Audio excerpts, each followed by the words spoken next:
बाबा, हमारे चैनल में आपका स्वागत है। ये बताइए कि ऐसी क्या बात है जो आप कहना चाहते हैं। अस्सलाम वालेकुम वरहमतुल्लाहि वबरकातुहू। आज मैं एक ऐसे विषय पे बात करूंगा जो आज हमारी हिंदुस्तान का जो माहौल और हिंदू मुस्लिम की राजनीति और तमाम जो है तो आज माहौल को ख़राब करने की साजिश, इस मुद्दे पे मैं बात रखूंगा और तमाम जनता को एक अच्छा पैगाम पहुंचाऊंगा कि ताकि जनता भी इसको समझ सके और हमारा देश का माहौल ख़राब ना हो सके। आज मेरी सबसे पहले मैं तमाम औरंगाबाद की जनता को और तमाम संगठनों को और तमाम जितने राजकीय पक्ष को मैं एक मुबारकबाद देता हूं, जो मेरा 9 दिन का ओपोजिशन को जो इन्होंने समर्थन दिया और मेरा हौसला बुलंद किया। अब मुझे इस मुद्दे पे बात करना है कि आज देखने को मिल रहा है तमाम पार्टियां, तमाम बीजेपी के लोग या फिर कोई महाराज और कई जगह पे देखने को मिल रहा है कि तरह तरह की बातें हो रही है जी। तरह तरह की बातें मुस्लिम को बदनाम करने की। कल जो है तो सुना मैंने बैठ के अंदर कि अब मुसलमान को जो है तो पाकिस्तान भिजाना है। तो तमाम ये बातें सियासी लोग जो कर रहे हैं और हिंदू भाइयों को वर्गलाने का काम कर रहे हैं, ये सिर्फ सियासत कर रहे हैं, ये सिर्फ सियासत कर रहे हैं। हमारा हिंदुस्तान का आज देखो, जायज़ा ले लो। आज हमारा हिंदुस्तान कितना पीछे जा चुका है, कितने पीछे जा चुका है। और इसके पीछे कारण है सिर्फ हिंदू मुस्लिम की सियासत, सिर्फ मस्जिद मंदिर की सियासत और नारेबाजों की सियासत। आज बीजेपी बहुत दूर दूर तक फेल हो चुकी है और वो चाहती है कि हिंदुस्तान का माहौल ख़राब हो और हिंदू मुस्लिम के झगड़े हो और फिर से हम एक मरतबा सत्ता में आए।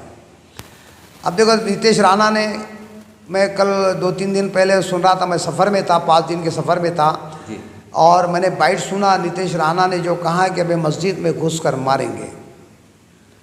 तो ऐसी बातें चलती रहेंगी।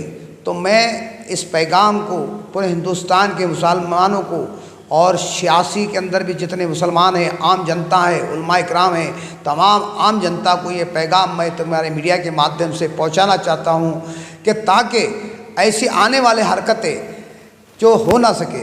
इसलिए मैं बताना चाहता हूं आपके मीडिया के माध्यम से, तमाम उठो, तमाम हिंदुस्तान की जनता उठो, तमाम सियासी पार्टियाँ वालों, मुसलमान जो भी पार्टी में है, चाहे शिवसेना में है, बीजेपी में है, कांग्रेस में है, राष्ट्रवादी में है, तमाम पार्टियां जो समाजवादी में है, तमाम मुसलमान की जितने पार्टियां में है, ये तो एक ही आवाज़ हमको बुलंद करना होगा। एक ही आवाज़ हमको बुलंद करना होगा। वो आवाज़ रहेंगी राष्ट्रपति के पास।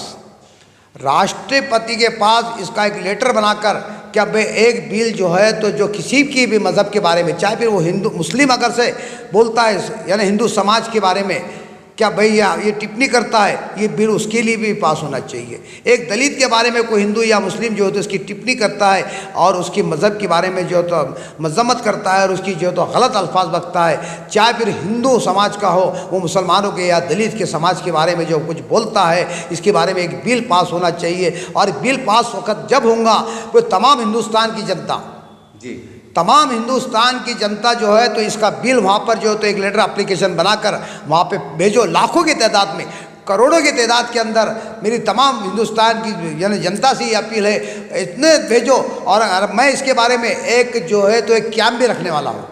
मैं मेरे खुद ज़ाती मामले के अंदर एक कैंप रखूँगा और हर तमाम जनता के एक एप्लीकेशन के नाम के तैयार करके कि अभी ये बिल पास किया जाए, बिल पास किया जाए। तमाम हर आदमी ने जो है तो इसके बारे में भेजेगा तो इंशाअल्लाह सरकार जो है तो हरकत में आएगी और सरकार मजबूरन जो है तो ये बिल पास करने के ऊपर हो जाएगी।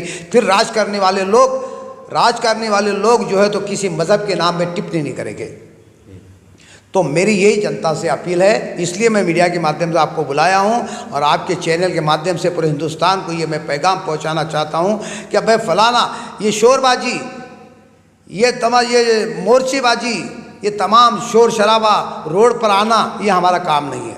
हमको जो संविधान ने जो हमको जो इसकी इजाज़त दी है, संविधान ने हमको जो इसका अधिकार दिया है, वो दायरे में रहकर हम कानून की मदद लेते हुए, आप बोलते ना भाई सरकार हमारी नहीं है, लेकिन आपको राष्ट्रपति के पास राष्ट्रपति के पास आपको लेटर भेजना होगा कि ये संविधान पास करो। मैं समझता हूँ सरकार भी जो है तो झुक जाएंगी, बिल पास करने के ऊपर मजबूर हो जाएगी।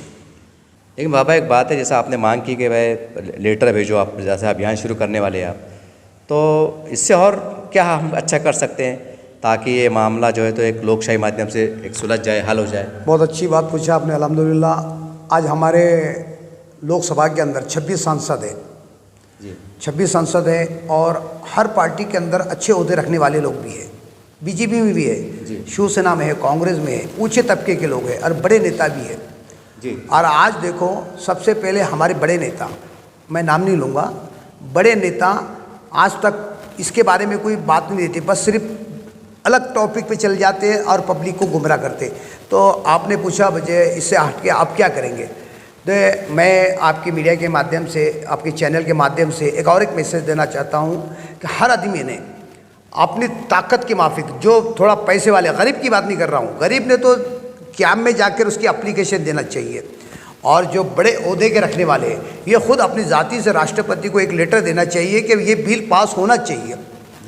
जो हिंदू मुस्लिम का जो आज जो अपमान कर रहे हैं, तमाम जो है तो देव देवता की, नबी पाक सल्लल्लाहु अलैहि वसल्लम की, तमाम इस्लाम की, तमाम जो है तो धर्म की, हर धर्म की यानी टिप्पणी कर रहे हैं, तो वो धर्म की बात नहीं, ऐसा बिल पास होना चाहिए। मैं ज़्यादा बड़ी तो बात नहीं कर रहा, उसको फांसी होना चाहिए, उसको ऐसा नहीं है। देखो सिर्फ डायरेक्ट जो तो नॉन बेलेबल ऑफेंस होना चाहिए, नॉन बेलेबल, यानी 2 साल की इसको सज़ा, 2 साल की इसको सज़ा होना चाहिए। सरकार ने ये बिल पास लाना चाहिए और जगह पे इसको 10 लाख का दंड होना चाहिए। तो मैं समझता हूँ हिंदुस्तान से जो आज राजनीति, नफरत की राजनीति चल रही है, जो आज माहौल को ख़राब करने वाली जो राजनीति चल रही है, इसमें से जो है तो राज्य के लोगों का मुद्दा हट जाएगा और फिर इनका मुद्दा आएगा विकास के ऊपर।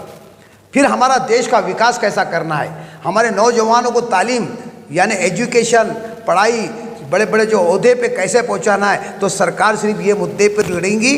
हमको काम यानी इनके अंदर चढ़ उतार पैदा होगा, जज्बात आएगा कि मैं ये विकास करूँगा, मैं ये काम लाऊंगा। इनके अंदर एक दूसरा जो है तो एक शौर पैदा होगा, दूसरे जो है तो इनके अंदर जो तो ताकत आएगी, ये राजनीति भूल जाएंगे ये बिल पास होते सी।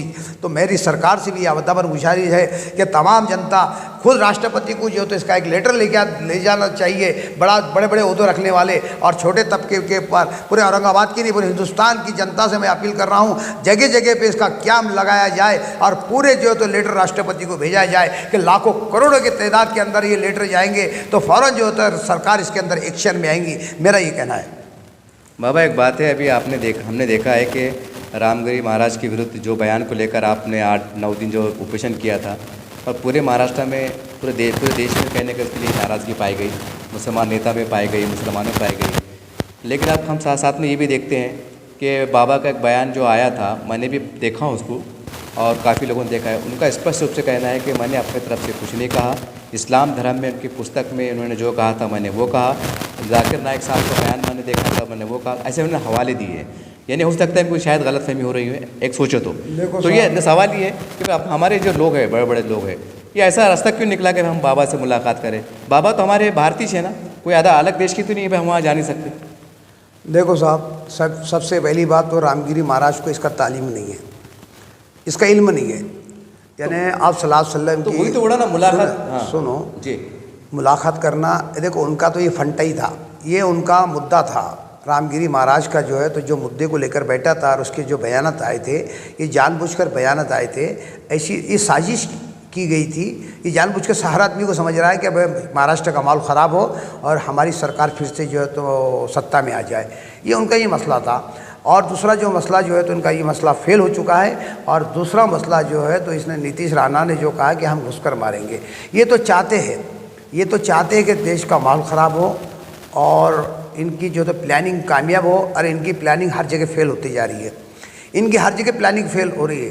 ये तो बिल्कुल अनकरीब उनका मामला है कि पूरे हिंदुस्तान में फिसा, महाराष्ट्र की बात नहीं कर रहा हूँ मैं साहब, ये पूरे हिंदुस्तान में चाहते हैं फिसादात कराने का, क्योंकि अनकरीब इलेक्शन है। आज इधर के है, कल राजस्थान के है, परसों हरियाणा के है, बलार कश्मीर के है, महाराष्ट्र के है, यूपी के है, सब बढ़ते बढ़ते कब से तकरीबन जो है तो 2017 के पूरे भारत के अंदर इलेक्शन होने जा रहे हैं। और इसका फ़ायदा जो है तो कोई ना कोई ये जो तो पंथा बना खड़ा करने की कोशिश कर रहे हैं। लेकिन मैं अपील करूँगा तमाम मुसलमानों से भी, ऐसी कोई हरकत ना करें आप, ऐसा कोई ये तो चाहते हैं कि ये ऐसी हरकत करे और मुसलमान जोश में आए। मैं बहुत अदबन गुजारिश कर रहा हूँ मुसलमानों को, हमारे भी कुछ नेता आपको वर्गलाने का काम करेंगे, ये साजिश होती है। मतलब मुसलमान नेता भी इसके पीछे शामिल हो सकता है, मैं नाम नहीं लूँगा। अच्छा। लेकिन मैं मुसलमानों से अदबन गुजारिश कर रहा हूँ, देखो भाई, जब आप जेल में जाते हैं तो सिर्फ आपके पीछे राजकारण करते हैं, आपके पीछे राजकारण शुरू हो जाता है। तो ऐसी कोई हरकत ना करें कि जो आप कानून की गिरफ्त में आए, कानून के दायरे में होते काम करें। आप जैसा जुलूस निकालने का बोल रहे कुछ नेता, अरे भाई जुलूस निकालने का बोल रहे, फलाना भाई हमको जुलूस लेके जाना है, हमको फलाना ये करना है। जब सुनो मेरी बात अंसारी साहब, जब मेरे ऊपर यहाँ पे दबाव पेश हुआ, मैं यहाँ मंडप में बैठा था, मैं नाम नहीं लूँगा किसी का, तमाम नेताओं के फ़ोन बंद हो गए थे, यहाँ के तमाम नेताओं के फ़ोन बंद हो गए थे। जब पुलिस मेरे ऊपर प्रेशर डाल रही थी कि आप यहाँ से उठ जाओ, अब हम फलाना आपके साथ में ऐसा करेंगे, आपके साथ में फलाना हम ऐसा करेंगे, तमाम तरह के हमारे साथ में बात गुफ्तगू हुई, तमाम में जो प्रेशर लाया गया, सरकार की तरफ से भी कोई दबाव आया। लेकिन अंसारी साहब, जो अपने आप को दावे करने वाले, आपने आपको नबी को चाहने वाले, आपने अपने नबी की मोहब्बत करने वाले, वो कहाँ गए थे उस वक़्त? जो है तो सबके मोबाइल बंद हो चुके थे। मैं सबको फ़ोन लगाया और किसी एक नेता को मैंने फ़ोन लगाया दूसरे के मोबाइल से, और उन्होंने बात की, और मेरा खुद के मोबाइल से मैंने जब फ़ोन लगाया तो फ़ोन काट दिया जाता है। ये बड़ी बड़ी साजिश होती है, ये राजकारण नहीं तो और क्या है, ये राजकारण नहीं तो और क्या है। जबकि मेरे पर मुसीबत आ रही है, मैं नबी की शान में बैठा था, नबी की शान में जो गुस्ताखी करने वाले की जो तो उनके खिलाफ बैठा था, और वो अपने आप को दावे करने वाले और अपने आप को बहुत बड़े नेता समझने वाले। आप बताओ, सबसे पहले मैं अहम मुद्दा बताता हूँ। आज हमारे औकात की ज़मीन हमसे छीन ली गई, समझो जी। एक बिल पास किया गया, आज उसके ऊपर एक बिल पास किया गया, पास नहीं किया बाबा, चल रहा है, पास हो गया, देख लो आप, उड़ा कर देख लो, बिल पास कर दिया गया। ये 2 दिन पहले जो हुआ, ये देख लो आप, मैं मीडिया के माध्यम से देख रहा था, वो मीडिया के माध्यम के अंदर जो है तो आज बताओ हमारी कितनी खानकाएँ है, हमारी कितनी मस्जिदा है, हमारी कितनी दरगाह है। कई मुसलमान जो है तो इसके अंदर रोजी रोटी का सवाल है, कई पेट भर रहे हैं, इसके अंदर कोई आवाज़ नहीं उठाता है, और सिर्फ राजकारण, इनने फलाना ये वो करा, फलाना ये करा, यही राजकारण चलता है। तमाम जनता सुन लो मेरे भाइयों, रोड पर मत आओ, कायदे से काम करो। हमको बाबा साहेब अम्बेडकर ने हमको कायदा दिया है, हमको संविधान दिया है, संविधान के दायरे में काम करो आप, तो इंशाअल्लाह हमको फ़ायदा होगा। हम आहा भी करते हो तो हो जाते हैं बदलाम, ये कत्ल भी करते हैं तो चर्चा भी नहीं होता। आज हमारा ये माहौल है साहब, आज हमको रहबर सही नहीं है, हमको हमारा रहबर सही नहीं मिल रहा है। मैं समझता हूँ जिस दिन वाकई में इखलास वाला हमको रहबर मिल जाएगा, और सच्चा मोहब्बत करने वाला, और सच्ची नबी से मोहब्बत करने वाला, और सच्चा एक अखलाकन मुसलमान, और जिसमें कौम की यानी जुस्तजू हो, तड़प हो, वो जिस दिन हमको नेता मिल जाएगा, तो कसम है, अल्लाह पाक की कसम खाकर कहता हूँ कि हमारा कुछ इस पर जो है तो राज होगा। आज हम भी हुकूमत करने वाले बनेंगे और हमारा भी प्रेशर रहेगा। लेकिन आज हमको रहबर सही नहीं है, हमको सिर्फ गुमराह करने वाले रहबर, सिर्फ शोर शराबा करने वाले रहबर, हमको जो है तो सिर्फ हमको इस्तेमाल करने वाले रहबर मिल रहे हैं। तो मैं बोलता हूँ दबन, देखो जनता, मुसलमान मेरे भाइयों, ऐसा कोई कदम ना उठाए। बड़ों का मशवरा, जानकारों का मशवरा, उलमाए दिन का मशवरा, बड़े बड़े वकील, मुसलमान वकीलों का मशवरा ले, राजकीय पक्षों का मशवरा मत लो। राज करने वालों का मशवरा आप लोगे तो जलील हो जाओगे, जलील ही रहोगे, आपको फ़ायदा तो नहीं मिलेगा लेकिन नुकसान ज़रूर होगा। तो मेरी ये मीडिया के माध्यम से आपको लोगों को ये बात पहुंचाना है।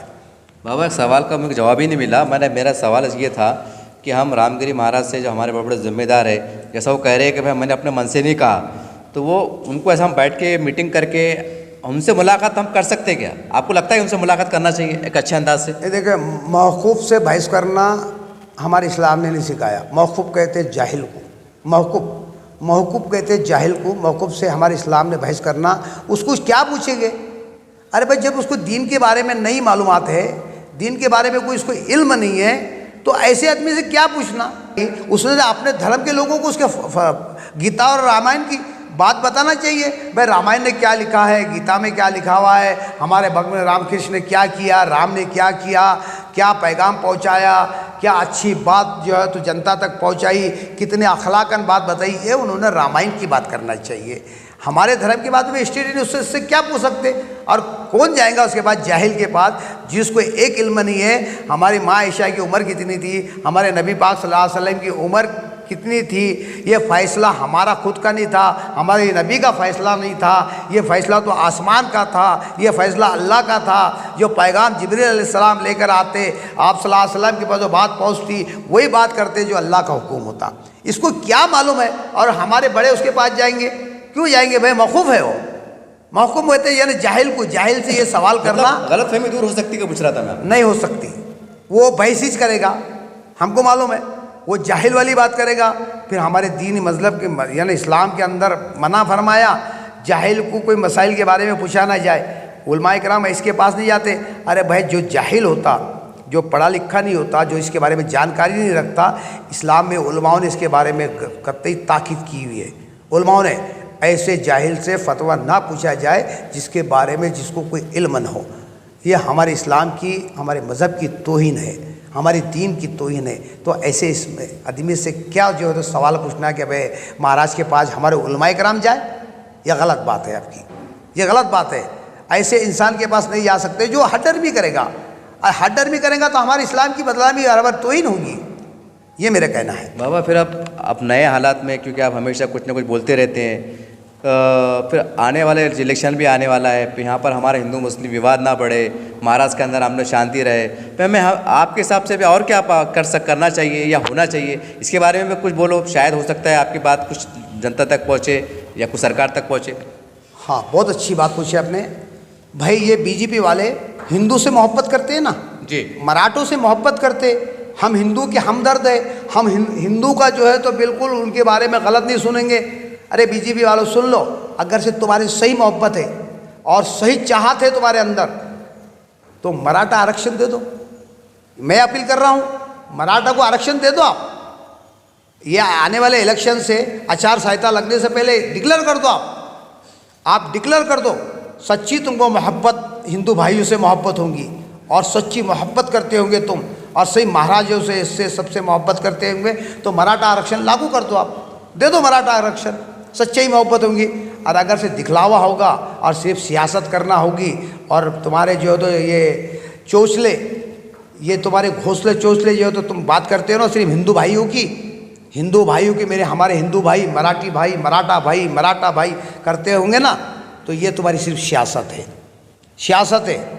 और मैं तो मीडिया के माध्यम से खुलेआम बोल रहा हूँ, दे दो ये आरक्षण हिंदू भाइयों को। बाबा जैसा अभी आपने कहा कि भाई मराठा भाइयों को आरक्षण दे दो, जैसा अगर फ़र्ज़ करो सरकार ने अगर कल अचानक फैसला ले ली मीटिंग के बाद, फिर आप भी बोलेंगे हम मुसलमानों के साथ नाइंसाफ़ी, फिर आप भी बोलेंगे नहीं, बिल्कुल हम तो सहमत हैं, हम हिंदू भाइयों के साथ में हैं। फिर मुसलमानों को क्या है? अरे भाई ऑलरेडी मुसलमानों को आरक्षण है, उसका भी आवाज़ उठाई जाएंगी। भाई जैसे हमारे हिंदू भाई हिंदुस्तान के रहने वाले, उनका जितना अधिकार है हमारा भी उतना अधिकार है, हम मुसलमानों का भी अधिकार है।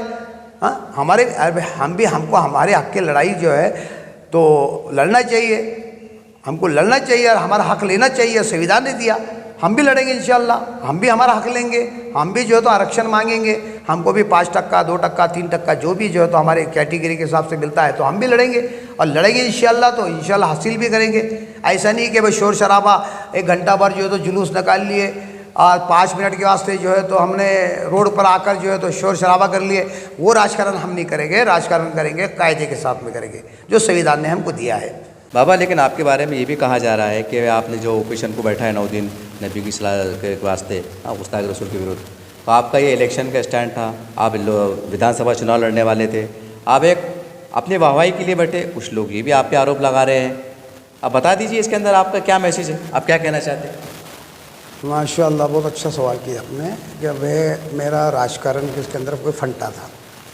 मैं अल्लाह को गवाह रखकर बात करूँगा, मेरा इसके अंदर फंटा नहीं है। और रहा सवाल दूसरा, इस मोमेंट के ऊपर मैं इलेक्शन लड़ूंगा, तो मेरा इतना मनाउन और शैतान, और मैं तो बोलूँगा कमीना और नालायक इंसान जो ने हो ही सकता जो नबी के शान में गुस्ताखी करने वाला मलाउन, नबी के शान में गुस्ताखी करने वाले मलाउन के ऊपर जब मैं सियासत करूँगा, मेरे नबी के ऊपर मैं सियासत करूँगा, मेरे इतना मलाउन कोई नहीं होगा।